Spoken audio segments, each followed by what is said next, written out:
اوریدونکو ورونو زمونږه په دې ځای کې راجمع کېدل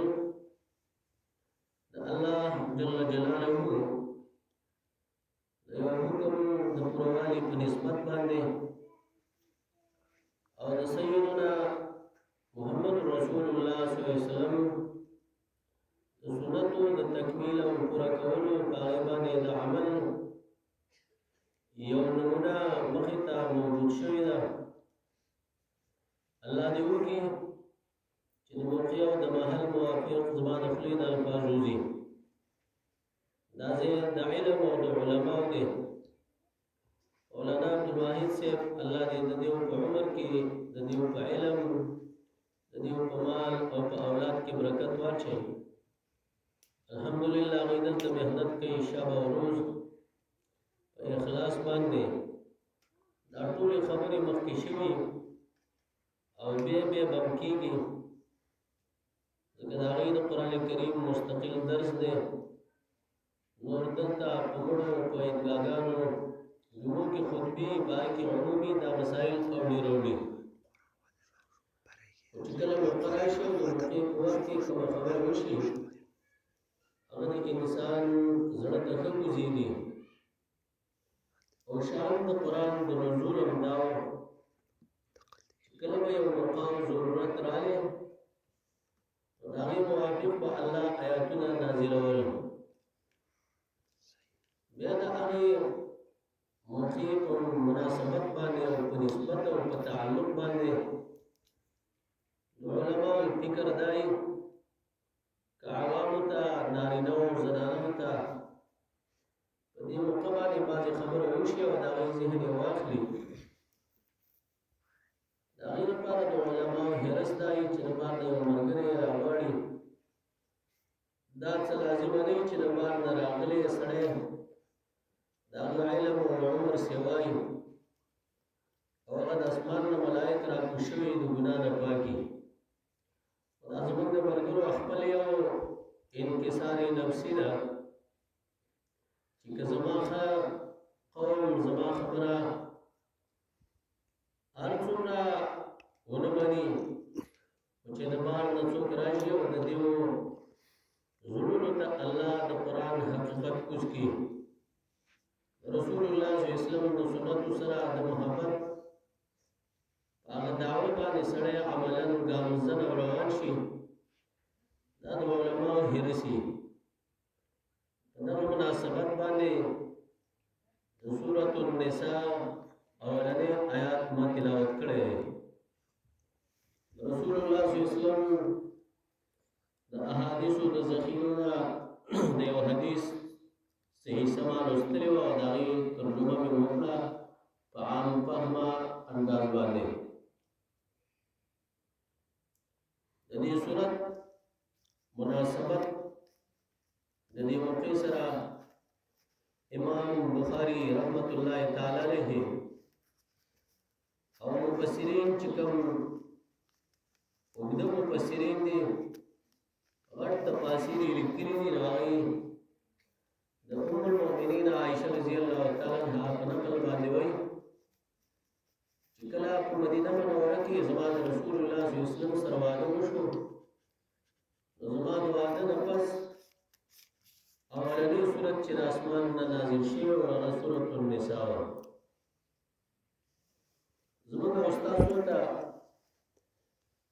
خپلو ذهنونو راړولو دپاره دا شان النزول ویل. په دې صورت کې الله د عوامو د رعیت زمونږ او ستاسو د عامو قومونو نسبونو کلو او د علاقو د خوشحالو د ژوند د تیرولو لپاره یو انسان دا وایي چې زما په کلي کې د خوشحالي، په کور کې مې د خوشحالي، په علاقه کې د امن او خوشحالي، دا اله راځي چې د دې صورت په 14 احکامو باندې عمل راشي. په هغه احکامو کې د څه تعلق داسې دی چې هغه د پلار او د بچو په مابین کې دی که پلار د الله د احکامو په پابندۍ باندې روان شي نو بچی د هغه دپاره د خوشحالۍ سبب ګرځي که بچی د الله د احکامو په پابندۍ باندې روان شي نو د پلار دپاره هم خوشحالي او د بچی دپاره هم خوشحالي که خاوند د احکامو الهیو د الله د احکامو پابند شي نو د ښځې او د بچو ژوند د خوشحالۍ ګرځي او که عکس شي نو هم خوشحالي ده د کلي او د علاقې مشر که د الله د کتاب او د الله د احکامو لحاظ وساتي او د هغې پابند شي رعیت او د کلو خلک به ولا سبب د خوشحالۍ وګرځي او هغه مفهومي مخالفه که پلار د الله د احکامو پروا ونه کړه په خپل اولاد کې به الله سرنرنې جوړوي او زموږ په زمانو کې زموږ او تاسو ته آی روز هر ورځ د دې یو مثال راځي یو واقع او یو قصه اورو یو د الله د احکامو نه دا وه چې د دې حکم د پوره کولو لپاره الله دا غوښتل انسان پیدا نه و د انسانانو نوم هم چاته نه و یاد 80,000 کاله دا خو تاریخ وایي آخوا د 80 پکې لږ ډېر دي نو ځکه دا راخلي الله ته علم و چې څومره زره کاله شوي وو الله دنیا آباده کړه په دې کې مستقل ځان له مخلوقات پیدا کړه کله د ملائکو په شکل کې کله د پیرانو په شکل کې او د شیطانانو په شکل کې زرګونو کاله پس لا الله آدم علیه السلام پیدا کړو او د آدم علیه السلام نسل او نسب د هغه شجره او د اولاد الله جاری ساتل د هغې دپاره یې طریقه دا وګرځوله چې حوا رضی الله تعالی عنها یې موږ پیدا کړه امام نصفی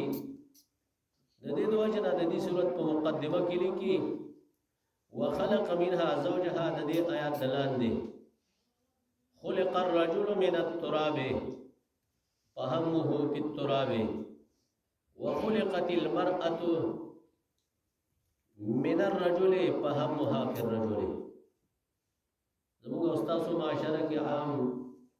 چې یو سړی مړ شي خلک وایي یاره وسیله په خاورو مړ انسان په بل څه ویې نه مړېږي په خاورو مړېږي او بیا د بې دماغ وي چې کله جنۍ واده شي او خلک څه وایي اوس یې سترګې مړې شي پوه شوې په دې نقطه باندې دا د مفسر خبره ده دا زموږ امین یې کله کله په خپله ژبه کې وایي خو کتاب د منځ خبره کوي کله خو هسې شلک د چنګازو وي یو غر دی راپاڅي او چې څه یې وویل د دې آدم علیه السلام او د حوا رضی الله تعالی عنها نه د انسانانو نسل الله جاری وساتو دا بیلوا چې حوا رضی الله تعالی عنها د آدم علیه السلام د ما فضله هغه زیتی او جوټه خاورې نه الله پیدا کړه او که هغه د آدم علیه السلام د چپې پختۍ نه الله پیدا کړه حدائق الروح والریحان فی تکریم ضیفان الرحمن کی لکی چې یو حکمت او فلسفه د الله راز پکې داو چې دا آدم علیه السلام د پختۍ نه هوا پیدا کوله چې بیرته صداقت کور جوړ کی بیرته صداقت کور جوړ کی ځکه که د وجود سره د بیبي تعلق نه وي نو دواړه به د یو بل نه متنفره وي د دواړو به د یو بل سره بغض وي د دواړو به د یو بل سره ټول عمر ورانه وي د آدم علیه السلام د وجود نه هوا پیدا کړه د دې لپاره چې بیرته فطرت راشي په خپل وجود انسان خفه کېږي او زموږ په معاشره کې په دې زمانه کې پسې لږ نور هم ورخواږه شوي دي. ته په کور کې تجربه وکړه، ستا ښځه دې ستا د مور سره جنګ وکړي، ته مور ته قارېږي که ښځې ته قارېږي؟ مور ته خلک قارېږي. هغه ورځ یې تلې یوه زاړه پوښتنه چې ښځه به یې څنګه کوله. اوس خبره بل شانته ده. یو خو هغه د زړه د محبت سبب و. ټیک ده چې دا زنانه د نارینه د وجود نه الله پیدا کړي، خو دا نوجوان او دا الګ د چا د وجود نه پیدا شوی؟ دا ولې د مور او پلار د وجود نه دی پیدا؟ نو یو راز محمد امین الحرری وایي هغه پکې دا و چې الله یې د محبت سبب ونه وګرځوي. دا طریقه را روانه وه، الله موږ له دین وګرځوله ده. الله زموږ لپاره دین وګرځاو. په ټوله دنیا کې دا یو طریقه د جوړښت لاري، خو چا یهودیت ځان له ګرځولی، چا نصرانیت د جوړښت لار ځان له ګرځولی، چا د خپل خواهش د پوره کولو لپاره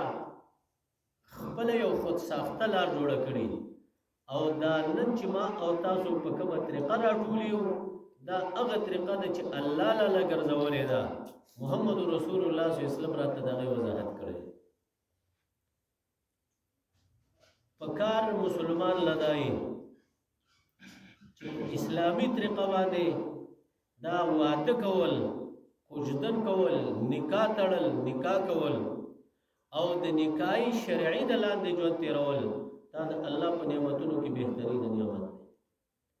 د دې د وجه نه د الله پیغمبر ویلي وو حبب الی من دنیاکم ثلاثه، دا دنیا ټوله ستاسو ده او ما ته چې پکې ښه لګي نو هغه درې کارونه دي. یو په هغې دریو کارونو کې د الله پیغمبر ویلي وو نیکه بیوي ده. المرأة الصالحه، سړی که هر څنګه وي د قدرت کار دی، خو چې ښځه نیکه وه هغه خاوند مو سره نیک شي، هغه ټوله کورنۍ ورسره څه نه څه د نیکۍ په لار باندې راشي. او که خاوند هم ګډوډ د الله د احکامو نه خبر او بل طرف هم داسې شي خیر ما او خیر شما پرسوانانو دواړه طرف باندې بیا خپله خود ساخته ژوند دی. دا یو طریقه را روانه وه اسلامي او شرعي. د نکاح متعلق علما زمانه قابل تشریف فرما دي. زمون قرآن مستقل حصہ ورور کړی دی. محمد رسول الله صلی الله علیه وسلم احادیث مبارکه چې د نکاح سره تعلق ساتي، محدثینو په مستقل کتابونه او بابونه او فصلونه لیکلي دي. به چې فقه ته واوړئ نو په فقه د هر یو امام کې د نکاح مسائل چې دي، د هغې احکام چې دي، ته به داسې فرض کړي لکه دا نیم د اسلام نیمه حصه ده.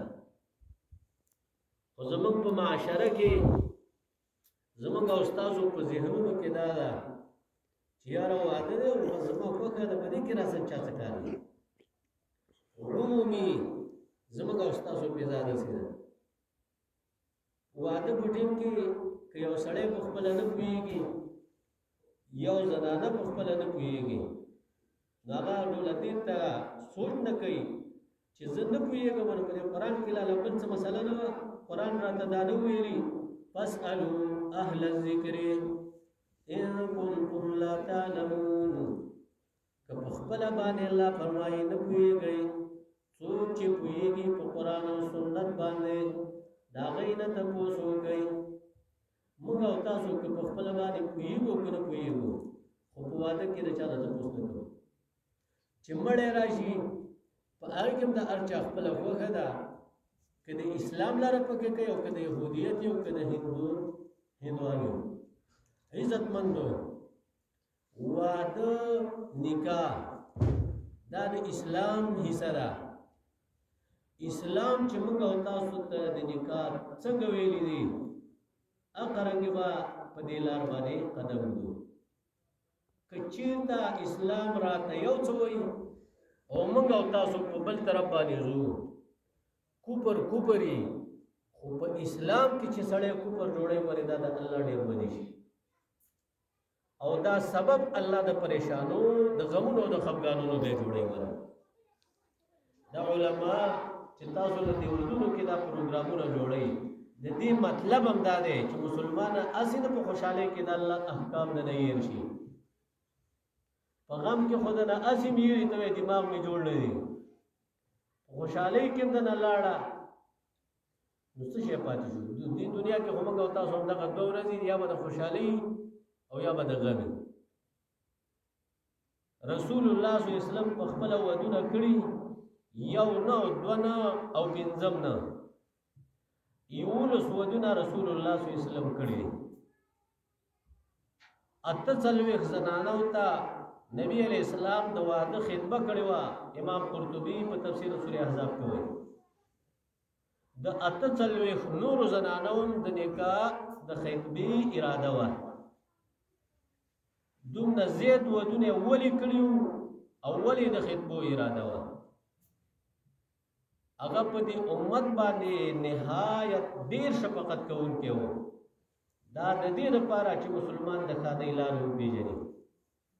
چې زما په واده کې به طریقه زما د پیغمبر څه موږ او تاسو ډېر درون واده کوم ته ویو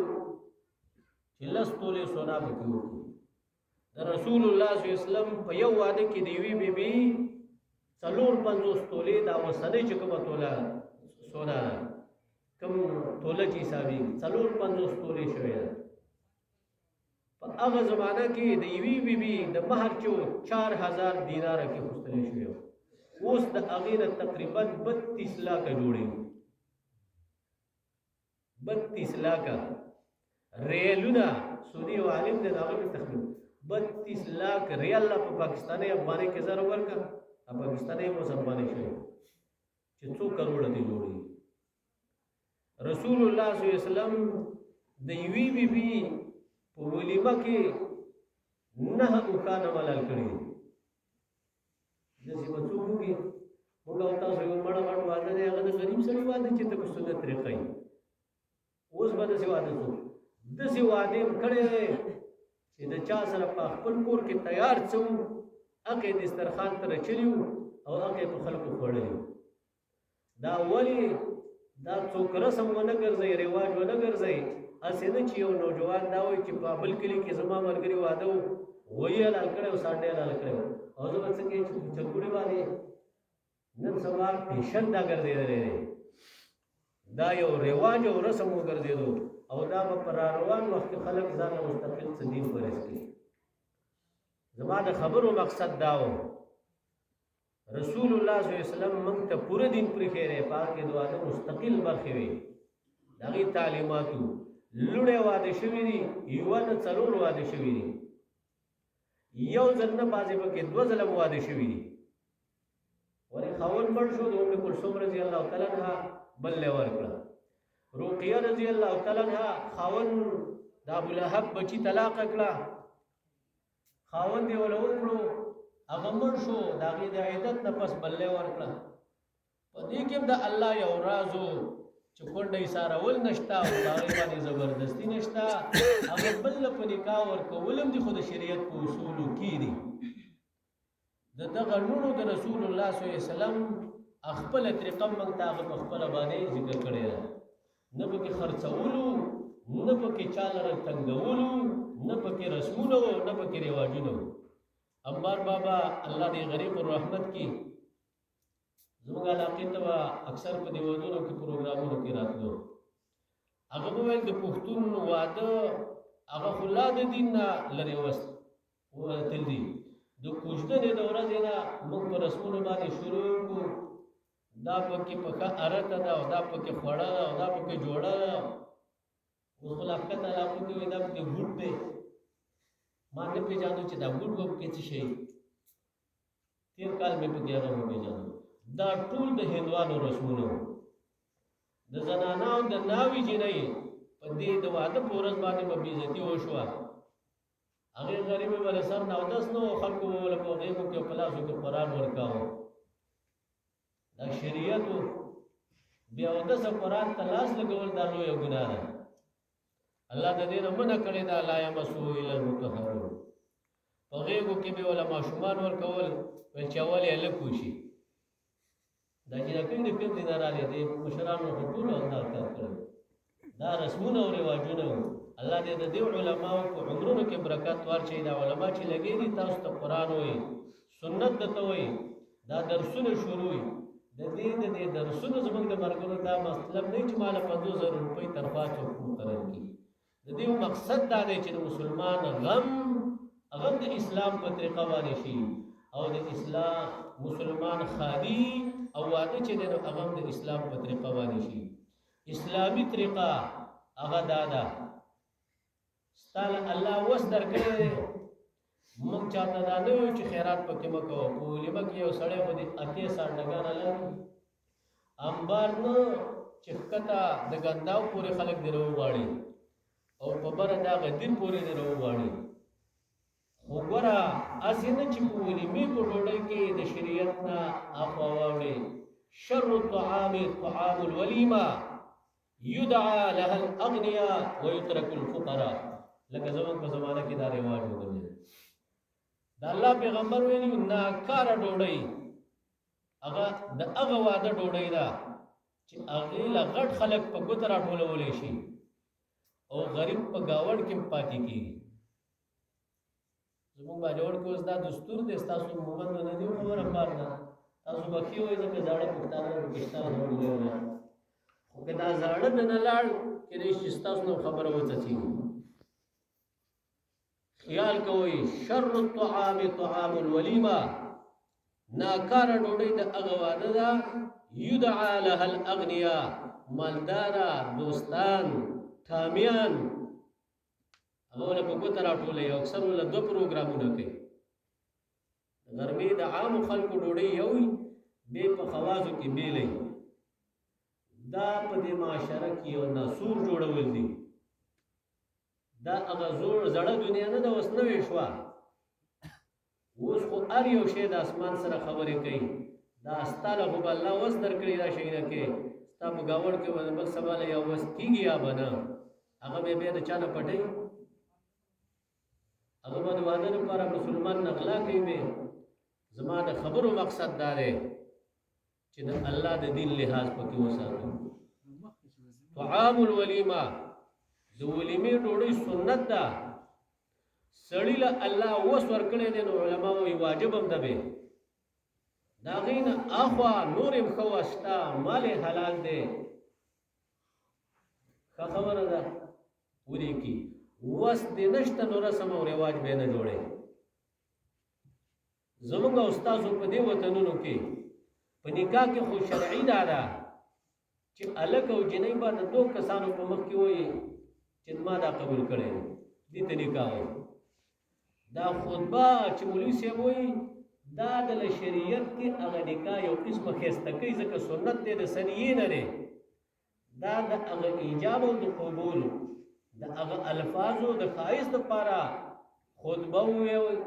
او بیا ګواهان مقرر کړي. او دا د پښتنو وطن دی ښځه حجرې له راتلی نه شي چې د خلکو په مخ کې وایي ما هلته پسې جینکۍ خانې وایي اخې غږې وایي چې په حجره کې ویلې په جومات کې ویلې. اگر چې دا دین و خو زموږ او ستاسو نه دومره ناشنا شوی دی دا چې په جومات کې ښځې ویل چې ما دا قبول کړی دی. تاسو به په چپړو نه ویشتل چې لرې سترګو کې د حیا دی. د نکاح شرعي همدومره اندازه وه. موږ او تاسو د قبایلو خلکو ته یو غیمه جوړه کړه. شورشورتۍ پاڅوه پټاس وله ډز او ډوس کوه د الله لحاظ وکړه. دا ته چې کوم ډز کې دا کارتوس بېرته چېرته لګي وګوره که دا د یو مسلمان او د مسلمانې په سر ولګي. ای مسلمان او مسلمان پرېږدوه په سوړه کې یو میږی پې مړ شي نو بیا به ته څه جواب ورکوې. او دا کومه روپۍ چې په دې کالتوسو باندې لګې دا د اسراف دی او دا د بزر دی. او قرآن وایي ان المبذرین کانوا اخوان الشیاطین. زیتی او فضول خرچي کوونکي دا د شیطان ورونه دي. الله وایي دا د شیطان ورونه دي او د شیطان په باره کې قرآن وایي خذولا دا شرمېدلی دی د شیطان په باره کې قرآن وایي مرجوما دا رټلی شوی دی د ده په باره کې قرآن وایي ملعون دی په ده لعنت شوی نو تی چې ورور شي ستا باندې دغه مسلې راغلي ډزې او ډوزې پکې شوټشوتېنې پاڅول پټاسونه الوزول دا اسراف دی موږ او تاسو ځان ته مسلمانان ویو موږ او تاسو ځان ته د محمد رسول الله صلی الله علیه وسلم امتین ویو الله اکبر او په یو طرف باندې دا نکاح د اسلام کار دی دا نکاح د پیغمبر سنت دی دی جمعات کې چې تاسو دا سنت کول وروسته پسې نغارې ووایي ماښام تاسو مونځ کړی که نه ماښام چې موږ لمونځ فرض وکړو نو سنت هم ونه کړو نو د سنتو نه وروسته چا پټاسه لوځول چا شوټشوتۍ پاڅولې نو خو دا نکاح دغه رنګ یو سنت وکړه او داسې ډېر سنتونه خو خلک ادا کوي بیا هر سهار چې راپاڅېدې بیا ډزې کوه چې خدای دې سوال ته کښېنئ که نه خیال کوئ هر یو د دین نه هټ کر لار د دین په مقابل کې هغه سبب د شرمېدل وي هغه سبب د تاواني هغه سبب د نفرت او د عداوت ګرځي نو نکاح لوی کار دی کم الګ چې وشوه د کم خور چې وشوه الله دې د دواړو خاندانونو لپاره د خوشحالۍ سبب وګرځوي او زموږ ملنګانو دا سوال دی ما ته طالبان ملنګ ونیسي وایي الله د چا چې دا نکاح وشوه موجوده او را روان دور کې ډېرې فتنې دي الله د هر قسمه فتنو نه په خپل حفاظت کې ولري او چې نور څومره نوجوانان دي الله د ښایسته ځایونو انتخاب ولته وکړه د نیکانو بیبیانو انتخاب ولته وکړه او چې څومره پیغلې زموږ خویندې د اسلام او د ایمان او د قرآن دي الله د هغوی په ښایسته ځایونو کې کورونه آباد کا د هرې بلا او د وبا د هر شر او د هر شرم دې الله حفاظت نصیب کا عبدالواحد مولوي صاحب د دې علاقې نور علما ملګري